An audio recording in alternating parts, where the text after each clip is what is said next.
2023-24 accounting MCQ 11-12 ප්‍රශ්න දෙකේ 11 අපි සාකච්ඡා කරා එදා.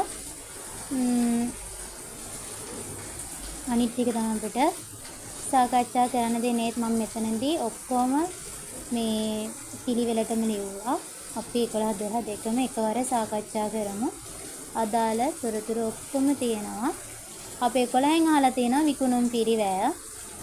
අපි විකුණුම් හොයාගත්තා. ඒ හොයාගත්තේ ණය ගැති පාලන ගිණුමෙන් ලක්ෂ 35යි. අපි ඒක මෙතන විකුණුම් කියන තැනට දාගන්න දහස් වලින් හදමු. අපිට ඒකේ අහන්නේ විකුණුම් පිරිවැය. හරිද? එතකොට ඔතනදී මෙන්න මෙතන බලන්න. පිරිවැය මත 25ක ලාභයක්නේ. එතකොට විකුණුම් මිල කියන එක ඔය 3500 කියන්නේ 125. එතකොට විකුණුම් පිරිවැය වෙන්න ඕන 100. ඒක හදන්නේ 3500 125න් බෙදලා අපිට ඕන 100 හොයාගන්න. කියන්නේ විකුණුම් පිරිවැයනේ. එතකොට මෙතන 4යි මෙතන 5යි 1යි 7යි. ඔන්න 4ක් 4 28යි ලක්ෂ 28යි.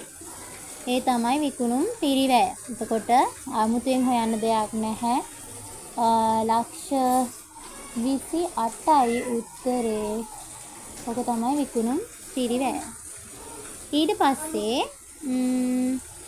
අපිට දෙන්නේ ශුද්ධ ලාභය හොයන්න.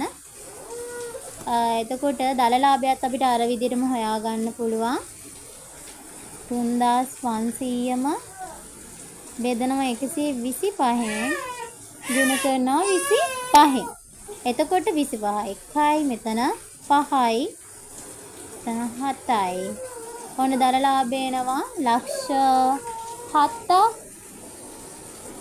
එතකොට අපිට ෂය හොයාගත්ත එක වියදමක් නිසා ඒක පරිපාලන වියදම් වලින් අඩු වෙන්න ඕන 2,50,000ක්. ඊට පස්සේ ආයි අඩු වෙනවා මෙහෙම වියදම් කියලා 2,50,000ක්. ඒක ඔක්කොම අඩු කරාම ලක්ෂ 2යි ශුද්ධ ලාභය. ඊට පස්සේ අපිට හොයාගන්න තියෙන්නේ විකුණුම් පිරිවැය නෙවෙයි. අපිට හොයාගන්න තියෙන අවසාන තොගය.